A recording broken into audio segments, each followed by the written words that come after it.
Hello everyone, welcome to the class 12 history book number 1 chapter number 1 and its topic number 3 and 4 lecture number 3.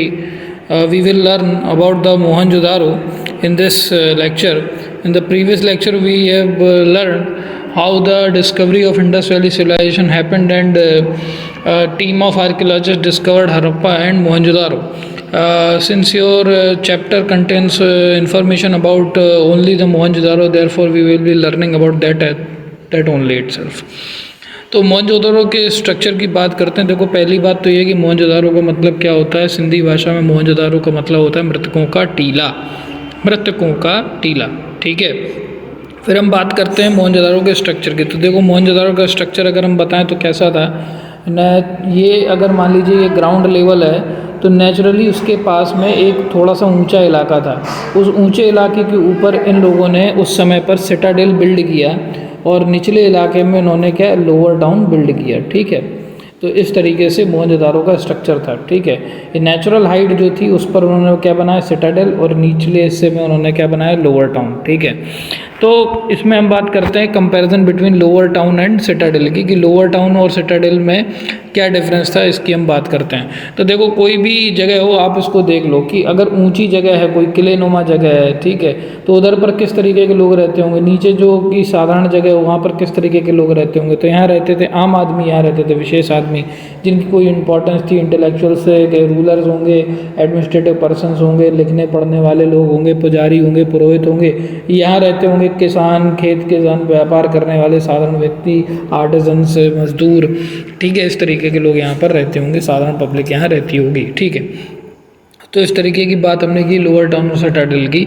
तो चूंकि society में difference था इसीलिए वहाँ के लोगों में डिफरेंस था, तो लोगों के सोसाइटी में डिफरेंस था, लोगों के सोसाइटी में डिफरेंस था, तो उनके रहन सहन में डिफरेंस था। ठीक है, आगे हम बात करते हैं आर्किटेक्चरल प्रॉपर्टीज़ की। तो मोहनजोदारो देखो कि सबसे बड़ा लार्जेस्ट सेटलमेंट है जो डिस्कवर हुआ। हालांकि अभी 90s के डेकेड में हरियाणा के पास में एक जगह डिस्कवर हुई है, उसको अभी हम काउंट नहीं कर रहे हैं, लेकिन मोहनजोदारो जो कि है इस समय तक जब ये डिस्कवरी हो रही थी तो सबसे बड़ा सेटलमेंट निकल के आया। हड़प्पा से भी बड़ा सेटलमेंट था, और भी जितने भी सेटलमेंट्स निकले इंडस वैली सिविलाइजेशन के, उनमें सब में बड़ा था मोहनजोदारो। ठीक है, आगे हम बात करते हैं सिटाडेल की। तो सिटाडेल में क्या प्रेजेंट था, देखो वहाँ पर प्रेजेंट था ग्रेनरी। ग्रेनरी क्या होता है, अन्नागार, ऐसी जगह पर जहाँ पर अनाज स्टोर करके रखा जाता था। ठीक है, तो अनाज स्टोर करके वहाँ पर क्यों रखते थे, ऊंचे इलाके में क्यों रखते थे। मान के चलिए कि ये इलाका है, ये सिटाडेल यहाँ बना हुआ है, ये लोअर टाउन है, बाहर से किसी ने अटैक कर दिया लोअर टाउन तक तो उन्हें पड़ जाएगा, लोअर टाउन को वो लोग नष्ट कर सकते हैं, लेकिन ऊंचाई पर ये जो सिटाडेल है उस तक वो लोग नहीं पहुँच सकते। तो उस समय कोई ऐसा चेन पुलिस सिस्टम तो होता नहीं था, लोगों के पास बहुत से बहुत बैलगाड़ियाँ ही हुआ करती थी। तो सिटाडेल क्योंकि ऊंचाई पर था इसीलिए प्रोटेक्टेड था अपनी ऊंचाई की वजह से, इसीलिए यहाँ पर स्टोर करके रखी जाती थी इंपॉर्टेंट चीज़ें, तो जिसमें कि अनाज इंपॉर्टेंट था ताकि अटैक ख़त्म होने तक ये लोग भूखे ना मर जाएँ। तो ग्रेनरी रहता था, वहाँ पर अनाज रहता था, और इसके अलावा और वहाँ पर एक इंपॉर्टेंट स्ट्रक्चर जो मिला वो क्या था, ग्रेट बाथ। ग्रेट बाथ क्या होता है इसके बारे में अभी हम डिस्कस करते हैं। तो देखिए, मोहनजोदारो में क्या हुआ कि डिस्कवरी हुई जब आर्कियोलॉजिस्ट ने सिटाडेल को खोदा तो फिर उन्हें मिला एक पिट, एक गड्ढा। ठीक है, जिसमें नॉर्थ की साइड में और साउथ की साइड में ऐसे सीढ़ियाँ बनी हुई थी। ठीक है, जिनसे इस गड्ढे के नीचे ऊपर से लोग उतर सकते थे। ठीक है, तो माना गया कि ये गड्ढा यहाँ पर क्या उसमें पवित्र जल भर के रखते होंगे। ठीक है, तो अलग अलग आर्ग्यूमेंट्स हैं कि इस ग्रेट बाथ का इस्तेमाल किस लिए होता होगा। कुछ लोगों का मानना है कि जितने भी सिटाडेल के इंपॉर्टेंट लोग हैं वो इसको as a public bath use किया करते थे, स्विमिंग पूल की तरह। ठीक है, और कुछ लोग हैं जिनका ये मानना है कि उन्होंने ग्रेट बाथ का इस्तेमाल किया होगा किस तरीके से, एक पवित्र स्नान के लिए। क्यों, क्योंकि इसके इस तरफ और इस तरफ कुछ रूम्स मिले हैं और यहाँ पर मिली हैं यज्ञ की वेदियाँ। तो ऐसा माना जाता है कि लोग यहाँ आते होंगे, इधर पर अपने कपड़े चेंज करते होंगे, यहाँ पवित्र जल में स्नान करके इधर से निकल के यहाँ पर अपने कपड़े फिर से चेंज करके इन यज्ञ की वेदियों में पूजा पाठ करते हुए अपने घर को जाते होंगे। तो ये एक रिचुअल का हिस्सा भी हो सकता है। ठीक है, तो ऐसा माना जाता है, तो इसीलिए यहाँ पर लिखा हुआ रिचुअल पिट्स। ठीक है, आगे हम बात करते हैं लोअर टाउन की। तो लोअर टाउन में जैसे मैंने बताया साधारण प्रकार के लोग रहते थे।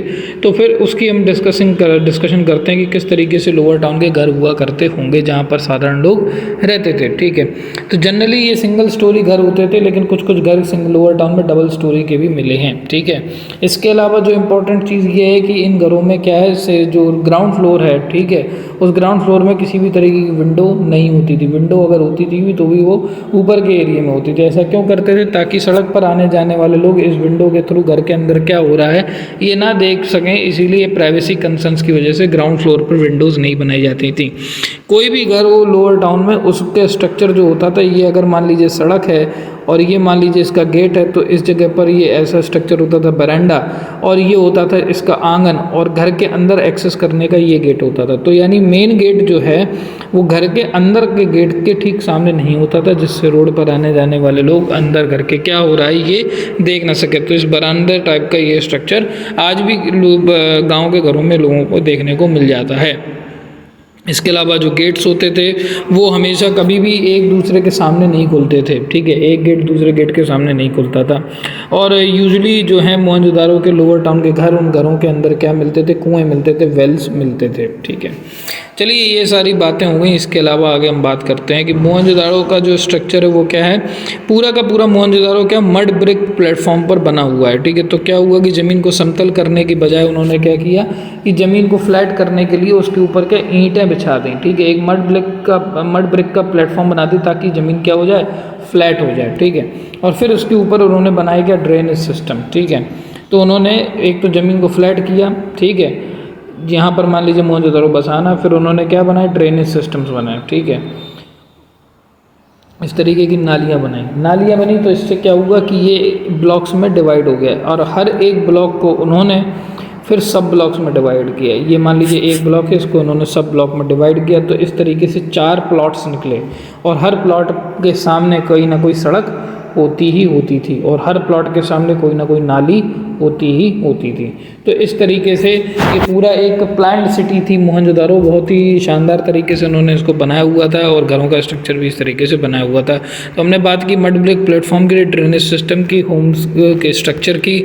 जो ड्रेन्स थे वो हमेशा घरों के सामने ज़रूर खुलते थे। ठीक है, इसके अलावा ये पूरी की पूरी मोहनजोदारो की सिटी थी वो ग्रिड पैटर्न पर थी। एक और इम्पॉर्टेंट बात जो देखने वाली, नोटिस करने वाली है, वो ये है कि पूरे इंडस वैली सिविलाइजेशन में आप कहीं भी चले जाएं, चाहे मोहनजोदड़ो हो, हड़प्पा हो, या उसके साइड आसपास सेटलमेंट का कोई गांव हो, हर जगह हमेशा जो ईंटें हैं, ब्रिक्स हैं, उनका जो रेशियो होता था उनके साइज़ का, ठीक है, वो 1:2:4 का होता था। ठीक है, समझ गए? तो यानी एक ये है तो 2 इसकी चौड़ाई होगी, ठीक है, और 4 इसकी लंबाई होगी। तो इस तरीके से इसका मड ब्रिक्स का हमेशा रेशियो सेम ही रहता था। ठीक है, आज भी आप देख लीजिए इंडिया में कहीं भी आप ईंटें खरीदते हैं तो हमेशा ईंटों का एक रेशियो हमेशा आपको सिमिलर ही देखने को मिलेगा। ठीक है, तो इससे हमें पता चलता है कि वो एक कॉमन सिविलाइजेशन थी। चाहे आप हड़प्पा में चले जाएं, मोहनजोदड़ो में चले जाएं, या फिर राखीगढ़ी चले जाएं, लोथल चले जाएं, हमेशा मड ब्रिक्स जो हैं उनका रेशियो सिमिलर मिलता था, जिससे ये समझ में आता था कि ये क्या है, एक ही कॉमन सिविलाइजेशन का पार्ट है। ठीक है, इसके अलावा दूसरी इंपॉर्टेंट चीज़ है वो क्या है कि जो सिटाडेल था ऊपर और लोअर टाउन था जो नीचे, इसके चारों तरफ क्या थे? वॉल्ड स्ट्रक्चर बने हुए थे, दीवारें बनी हुई थी, जिससे कि बाहर के लोग अंदर ना आ सकें, अंदर के लोग बाहर ना जा सकें। जिसको अलाउ हो सिर्फ वही अंदर जा सकेगा, और जो अलाउड होगा सिर्फ वही बाहर जा सकेगा। इस तरीके का वॉल्ड स्ट्रक्चर इन लोगों ने बनाया हुआ था सिटाडेल और लोअर टाउन में, दोनों पर जगह पर। ठीक है, फिर इसके अलावा आगे बात करते हैं बरियल टेक्निक्स की, कि ये लोग अपने मुर्दा को किस तरीके से दफन करते थे। जो लोग ख़त्म हो जाते थे, गुजर जाते थे, उनको ये लोग किस तरीके से दफन किया करते थे। तो जैसे कि आपने मिस्र में इजिप्शियंस सिविलाइजेशन का एक आपने फंडा सुना होगा कि वो लोग क्या बनाते थे? पिरामिड बनाते थे, उसके अंदर ये लोग अपने मुर्दों को दफन कर देते थे, उनके साथ सारे आइटम्स उनके लाइफ के यूजेस के रख दिए जाते थे, ताकि वो अगले पुनर्जन्म में उसको इस्तेमाल कर सकें। तो उतने बड़े ग्रैंड लेवल पर तो नहीं, बट सिमिलर लेवल पर ये लोग मोहनजोदड़ो के इंडस वैली सिविलाइजेशन के लोग क्या करते थे कि मृतकों को ज़मीन के नीचे गड्ढों के अंदर पिट्स में दफन कर देते थे नॉर्थ टू साउथ डायरेक्शन में, ठीक है। और उनके साथ थोड़ी बहुत सामान की चीज़ें रख देते थे जो कि जनरल यूजेस की होती थी, ठीक है। जैसे थोड़ा सा अनाज रख दिए, थोड़े से गहने रख दिए, ज़्यादा कुछ एक्स्ट्रा वेजेंट चीज़ें नहीं रखा करते थे। अगर कोई किसी का पेट है तो उसको भी ऐसे साथ में दफना देते थे। तो इस तरीके से ये इनका बरियल किया जाता था। लेकिन समय के साथ क्या हुआ कि इन बरियल पिट्स को लोगों ने अनऑथराइज तरीके से एक्सेस किया, इनसे सामान चुराने की भी कोशिश की, लेकिन कुछ चीज़ें मिली हैं, कुछ चीज़ें नहीं मिली हैं। इस तरीके से बरियल पिट्स का कंटेमिनेशन भी हुआ है, ठीक है। आगे बात करते हैं जो आइटम्स मिले हैं उसके बारे में। अगर आप डिटेल में देखेंगे तो आपकी बुक में पूरी डिटेल आपको मिल जाएगी, एक एक आइटम के बारे में लिखा हुआ है। ये इंपॉर्टेंट है क्योंकि ऑड वन वो पढ़ना इंपॉर्टेंट है। क्यों? क्योंकि कोई भी एक एमसीक्यू क्वेश्चन इस तरीके का बन सकता है जिसमें आपको ऑड वन आउट करने को बोल देगा कि इसमें से ऐसा कौन सा आइटम है जो कि बरियल्स में इस्तेमाल नहीं किया जा सकता था, तो आपको बुक से वो पढ़ना ही पड़ेगा। नेक्स्ट हम बात करते हैं लग्जरीज की एंड लाइफस्टाइल की। तो इंडस वैली सिविलाइजेशन के लोगों की लाइफस्टाइल कैसी होती थी? तो भाई शायद जाहिर सी बात है कि साधारण व्यक्ति कोई अमीरी की लाइफस्टाइल इस्तेमाल में नहीं चलता होगा, उसका तो सादा जीवन रहता होगा। हम बात कर रहे हैं यहाँ पर सिटाडेल में रहने वाले अमीर लोगों की, जो रईस लोग थे, पहुँचे हुए लोग थे, उनकी हम बात कर रहे थे। तो वो किस तरीके के लग्जरियस आइटम इस्तेमाल करते होंगे? वो लोग यूज़ करते थे स्टोन्स, डिफरेंट टाइप के चमकदार पत्थर, ठीक है, कार्नेलियन, जैस्पर टाइप के पत्थर, ठीक है।